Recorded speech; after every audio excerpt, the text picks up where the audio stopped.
सर्वांचं माझ्या यूट्यूब प्लॅटफॉर्मवरती सहर्ष स्वागत आहे. तर आज सध्या बऱ्याचशा आंबा उत्पादक शेतकऱ्यांच्या बागेवरती खूप चांगल्या पद्धतीने मोहर आला असेल. साधारण डिसेंबरच्या सुरुवातीला मोहर आणि नोव्हेंबरच्या एंडिंगपासून मोहराला सुरुवात होत असते.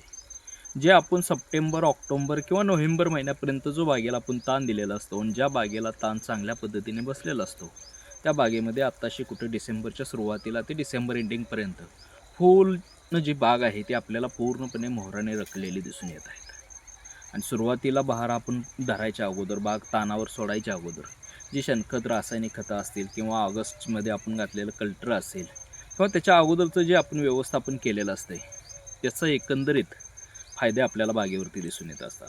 पण आलेला आंब्याचा मोहर आहे तो टिकवणंसुद्धा तितकंच गरजेचं असतं. म्हणजे सुरुवातीच्या स्टेजला ज्यावेळेस पूर्णपणे आंबा बागेवरती मोहर येत असतो आणि त्या आंबा बागेवरती येणाऱ्या मोहराचं वेगवेगळ्या किडींच्या आणि रोगांपासून प्रादुर्भाव होण्यापासून जर वाचवायचं असेल तर कोणकोणती व्यवस्थापन किंवा उपाययोजना अवलंबल्या पाहिजेत. तर तसं पाहायला गेलं तर आंब्यावरती रोगामध्ये जर विचार करायला गेलं तर भुरी रोगाचा आणि करपा रोगाचा प्रादुर्भाव होत असतो.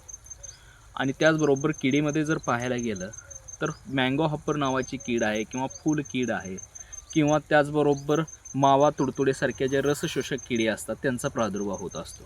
तर त्यांचं नियंत्रण करायचं असेल, भुरीचं नियंत्रण करायचं असेल तर हेक्झाकोनाझॉल किंवा वेटेबल सल्फर याचा वापर करावा.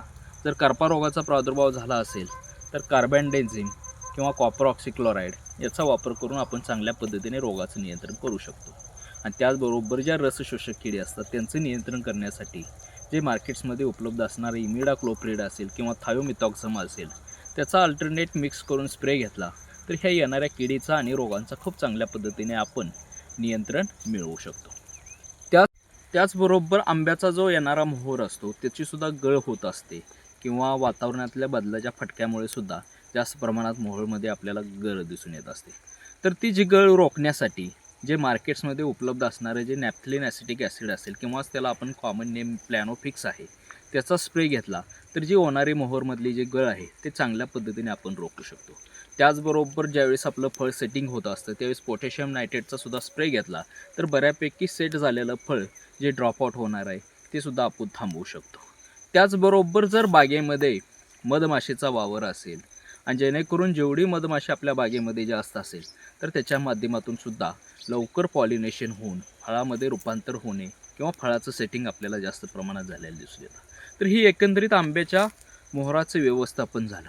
तर सर्व शेतकरी बांधवांना असेच नवनवीन कृषीवरती आधारित व्हिडिओ पाहण्यासाठी आजच माझ्या यूट्यूब चॅनलला लाईक करा, शेअर करा, सबस्क्राईब करा. धन्यवाद.